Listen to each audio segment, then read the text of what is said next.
Assalamualaikum warahmatullahi wabarakatuh.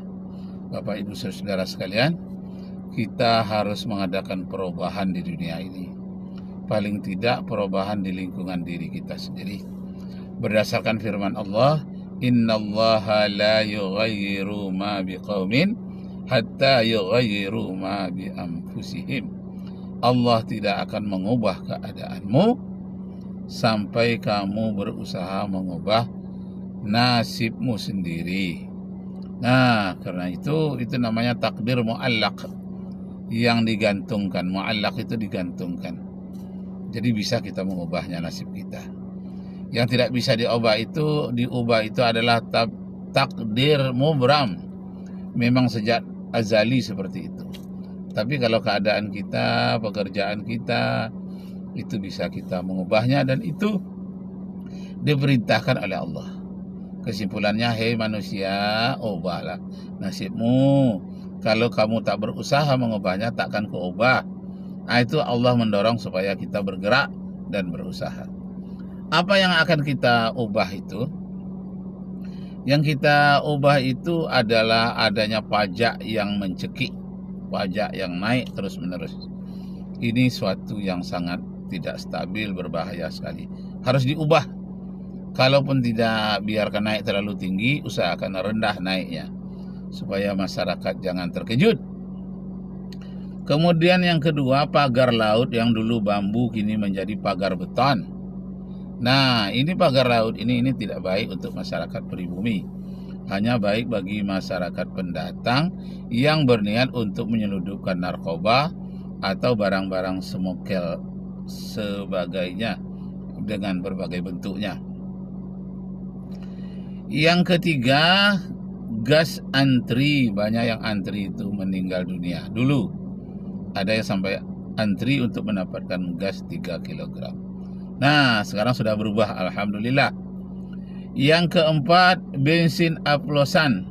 Mesin menjadi rusak. Jadi ada dulu bensin Pertalite oplosan, sehingga banyak mesinnya jadi rusak. Masyarakat demo, sehingga terjadi perubahan. Sekarang sudah berubah, alhamdulillah. Yang kelima, tambang nikel memberikan yang dirampok. Misalnya di Raja Ampat, di Kalimantan ada batu bara, di Riau ada minyak, ada gas. Ini dirampok oleh orang-orang tertentu, termasuk lahan sawit yang dirampok. Ini harus diubah dan bisa dirubah. Kemudian yang keenam, rekening yang diblokir 3 bulan menganggur harus diambil oleh penguasa. Nah, ini bisa dirubah ini. Dan beransur-ansur sudah dirubah. Yang ketujuh, adanya 4 pulau di Aceh harus diberikan ke Sumatera Utara atau pulau-pulau lainnya, Ambalat di Kalimantan. Nah, kisah pulau-pulau ini, sekarang sudah ada perubahan. Alhamdulillah. Kemudian yang kedelapan, adanya amplop pesta pernikahan yang akan dipajaki. Jadi orang memberikan amplop saat pernikahan pesta itu dipajak entah berapa persen rencananya. Tapi karena ada desakan dari orang-orang pintar, itu tidak jadi dilakukan, sehingga terjadi perubahan. Alhamdulillah. Yang kesembilan, tanah yang menganggur 2 tahun akan disita oleh negara. Nah, ini sedang menjadi problema sekarang ini. Ada yang sudah dipraktekkan, ada yang belum, dan ada yang masih ragu-ragu. Tapi wacananya untuk mengambil itu sudah ada. Masya Allah, ini harus diubah.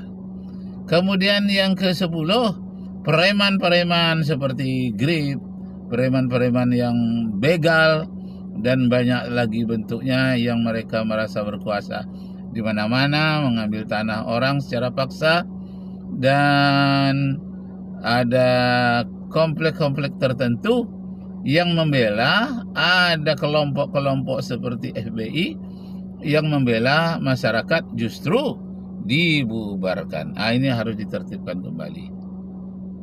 Yang positif itu harus dilestarikan, sedangkan yang negatif itu diusahakan untuk menguranginya.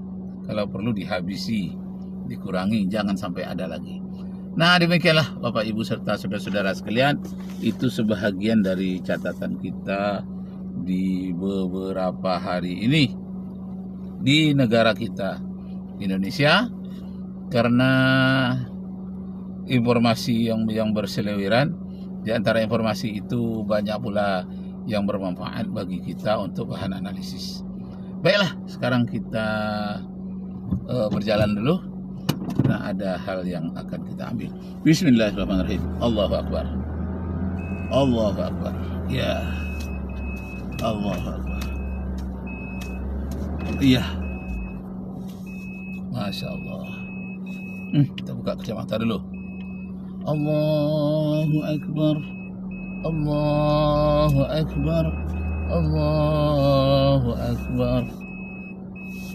La ilaha illallah. Wallahu Akbar. Allahu Akbar. Walillahil hamd. Nah, bila Bapak Ibu saudara sekalian, saya sekarang akan menuju ke Kabupaten Pelalawan. Dari Panam Pekanbaru akan menuju ke Kabupaten Pelalawan untuk mengambil pisang di kebun, mengambil buah matoa dan tanaman-tanaman lainnya yang sudah bisa untuk dipanen. Nah, istilahnya pagi ini kita pergi panen. Masya Allah. Alhamdulillah.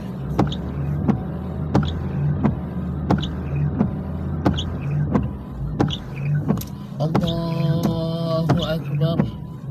Allahu Akbar. Allahu Akbar. La ilaha illallah. Wallahu Akbar. Ini ada cempedak nangka di sebelah saya. Pagi tadi saya panen. Waktu habis salat subuh langsung ke sini dan langsung melakukan panen. Masya Allah. Walaupun cempedak hutan, nangka hutan, tapi buahnya besar. Biasanya cempedak hutan itu kecil-kecil, tapi yang di rumah saya ini besar. Masya Allah. Nah, Bapak Ibu saudara-saudara sekalian, kembali kita persoalan yang dihadapi oleh umat Islam di dunia sekarang ini, bukan hanya di Indonesia. Nah, ayat Al-Quranul Karim yang dipopulerkan dahulunya oleh Bung Karno, walaupun Bung Karno itu bukan seorang ulama, beliau itu seorang negarawan, seorang pakar yang taat beragama.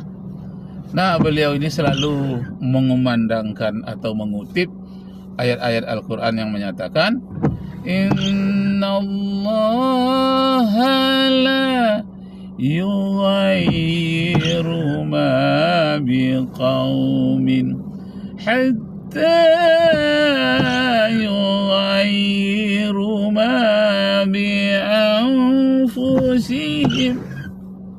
Allah tidak akan mengubah keadaanmu sebelum kamu berusaha mengubahnya sendiri. Apa yang kita akan ubah? Hal-hal yang merupakan kezaliman menjadi kealiman. Hal-hal yang merupakan kejahatan diubah menjadi kebaikan. Sekarang ini akan kita ubah, saya ulangi lagi, yakni kenaikan pajak yang berlebihan mencekik rakyat. Mencekik rakyat ini harus diubah. Pagar laut yang dulu bambu, sekarang pagarnya pagar beton, itu harus dirobohkan karena menyengsarakan para nelayan di Banten. Kemudian yang ketiga, gas antri sampai ada yang meninggal dunia. Itu tidak boleh terjadi lagi. Sebelum itu terulang lagi, sekarang harus diberantas, sekaranglah harus diusahakan, diantisipasi. Yang kelima, bensin oplosan yang merusak kendaraan. Masya Allah. Ini mungkin ada mafia bensin. Jangan lagi ada mafia. Masya Allah. Syukurlah sudah ada yang tertangkap di karangan Pertamina yang dahulunya merupakan raja minyak. Yang kelima, tambang nikel, jangan lagi ada yang dirampok. Tambang batu bara, tambang emas, gas dan sebagainya, kekayaan alam, jangan sampai ada yang dirampok. Diantisipasi mulai dari sekarang. Kemudian yang keenam, rekening yang diblokir 3 bulan nganggur harus ditahan, tidak boleh diambil. Sudah terkena itu 122 juta penabung, Masya Allah, ini harus diantisipasi. Nah, sekarang sudah ada perubahan, Alhamdulillah. Nah, kemudian pulau-pulau jangan sampai ada yang dicuri. Nah, baik itu dicuri pulaunya langsung atau hasilnya. Misalnya Ambalat, itu langsung pulaunya. Nah, itu harus diantisipasi.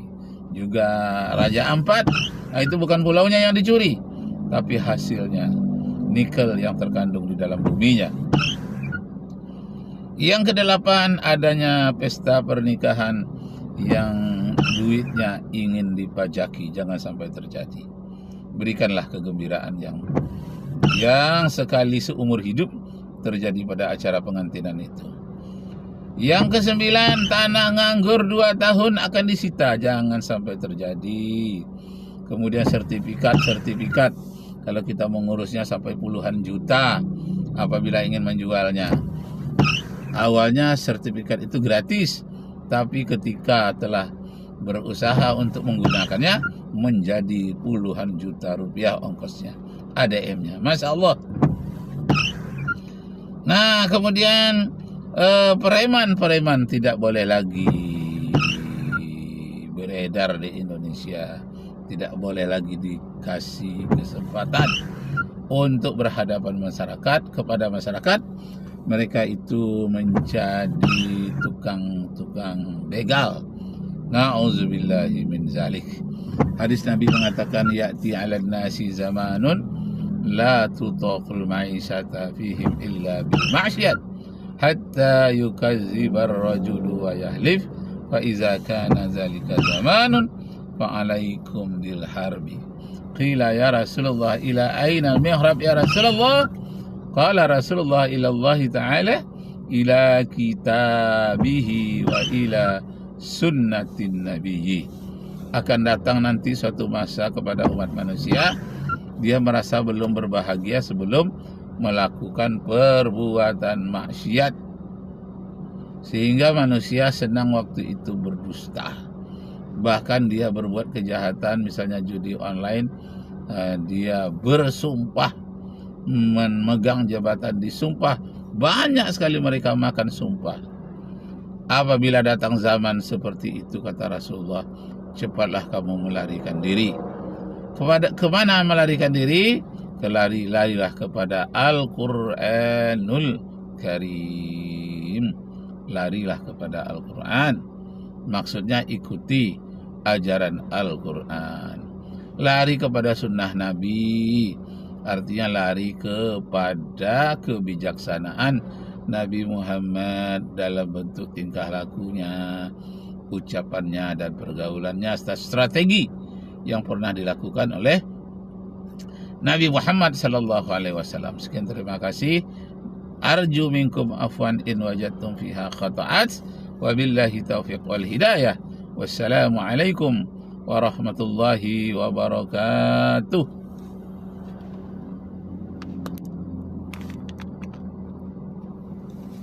Alhamdulillahirabbil alamin. Ya, Masya Allah, Masya Allah.